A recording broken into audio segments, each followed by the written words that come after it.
Hello friends, అందరికీ ముందుగా నా వీడియోస్ ఎవరెవరైతే చూస్తున్నారో ప్లీజ్ లైక్ చేసి సబ్స్క్రైబ్ చేసుకోండి ఫ్రెండ్స్. ఈరోజు వీడియోలో టమాటో చారు ఎలా ప్రిపేర్ చేసుకోవాలో చూద్దాం. టమాటో చారు ప్రిపేర్ చేసుకోవడానికి 5 టమాటోస్ అయితే శుభ్రంగా కడుక్కొని అయితే నేనైతే తీసుకున్నాను ఒక బౌల్లో. మరీ సన్నగా కాకుండా కొద్దిగా లడ్డుగా అయితే ఇలా కట్ చేసుకోండి. టమాటో చారు అసలు వేడివేడి అన్నంలోకి మార్నింగ్ కానీ నైట్ కానీ వేసుకొని తినండి ఫ్రెండ్స్, లంచ్లో కానీ చాలా బాగుంటుంది.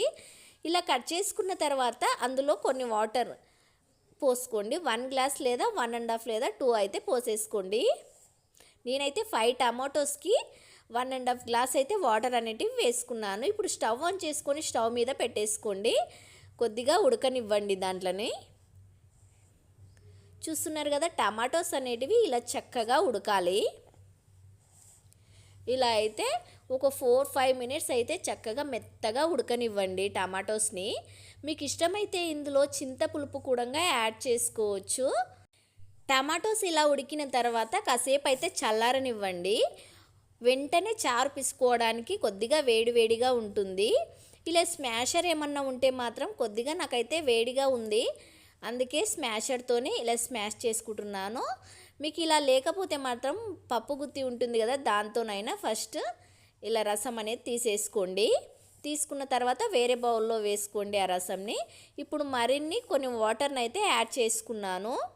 టమాటో చారు అయితే ఎక్కువగా వాటర్ అనేటివి యాడ్ చేసుకోకండి, కొద్దిగా చిక్కగా చేస్తేనే బాగుంటుంది.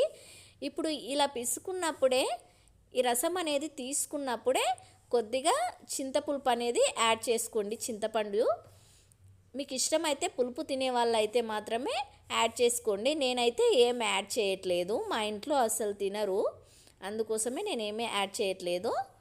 ఇలా చేతులతో మంచిగా రసం వచ్చేటట్టు టమాటో ముక్కలని ఇలా పిసికేసుకొని రసం అనేది ఇలా తీసుకోండి. నేనైతే ఇక్కడ 3 మెంబర్స్కి సరిపడా చారు అయితే చేసుకుంటున్నాను. మరి మీరు ఎక్కువ మందికి చేసుకుంటే మాత్రం కొద్దిగా ఎక్కువగానే టమాటోస్ తీసుకోండి. ఇప్పుడు ఈ రసంలో మీ రుచికి తగ్గట్టు సాల్ట్ ఇంకా కారం వేసుకోండి. కారం వేసుకొని మొత్తం కలిసేట్టు కలుపుకోండి. రసంని ఇలా ప్రిపేర్ చేసుకున్న తర్వాత ఇప్పుడైతే స్టవ్ ఆన్ చేసుకొని ఒక బౌల్ అయితే పెట్టేసుకోండి. కొద్దిగా హీట్ అయిన తర్వాత ఆయిల్ వేసుకోండి. ఆయిల్ కాసేపు అయితే హీట్ అవ్వనివ్వండి.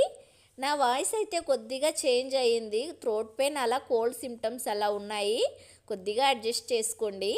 ఆయిల్ హీట్ అయిన తర్వాత ఆవాలు ఇంకా జీలకర్ర వేసి ఒకసారి అయితే కలిపేసుకోండి. ఇప్పుడైతే అల్లం వెల్లుల్లి పేస్ట్ ఇంట్లోనే ప్రిపేర్ చేసుకున్నదైతే వేసుకోండి, అప్పుడైతేనే టేస్ట్ చక్కగా వస్తుంది. అలాగే కరివేపాకు పచ్చిమిర్చిని వేసి మొత్తం కలిసేట్టు కలుపుకోండి. ఇలా కొద్దిగా ఫ్రై అయిన తర్వాత పసుపు వేసి ఒకసారి అయితే కలిపేసుకోండి. ఇవన్నీ చక్కగా ఫ్రై అవ్వనివ్వండి. ఇలా కలుపుకుంటూనే ఫ్రై చేసుకోండి. స్టవ్ అయితే హైలో అస్సలు పెట్టుకోకండి, మీడియం లేదా సిమ్లోనే పెట్టి ఫ్రై చేసుకోండి. చూసారు కదా, చక్కగా ఫ్రై అయ్యింది. ఇలా ఇది మొత్తం ఫ్రై అయిన తర్వాత మనం ఫస్ట్ ప్రిపేర్ చేసుకున్న చారు ఉంది కదా, ఒకసారి అయితే కలుపుకోండి. కారం ఇంకా రాక్ సాల్ట్ వేసాను కాబట్టి, ఫస్టే వేసాను కాబట్టి మొత్తం కరుగుతుంది. ఈ చారుని ఒక్కొక్క స్పూన్ అయితే పోస్లో వేసేసుకోండి. మొత్తం ఒకటేసారి మాత్రం అస్సలు వేసుకోకండి, అలా వేసుకోవడం వల్ల ఫేస్ పైన అలా జిల్లుతుంది, అలా అస్సలు చేసుకోకండి. ఫస్ట్ ఒక 2 స్పూన్లు వేసిన తర్వాతనే మొత్తం వేసి మొత్తం మిక్స్ అయ్యేలా కలిపేసుకోండి. ఇలా చక్కగా అల్లం వెల్లుల్లి పేస్ట్ ఇదంతా మొత్తం మిక్స్ అయ్యేలా కలిపేసుకోండి. ఇప్పుడు ధనియా పౌడర్ వేసేసుకోండి. నేనైతే ఇంట్లో ప్రిపేర్ చేసుకున్న ధనియా పౌడరే యూజ్ చేస్తున్నాను, బయట అలా తెచ్చుకున్నదైతే మాత్రం టేస్ట్ అనేది అస్సలు ఉండదు. ఇంట్లో ప్రిపేర్ చేసుకున్నదే వేసుకోండి, టేస్ట్ చక్కగా వస్తుంది.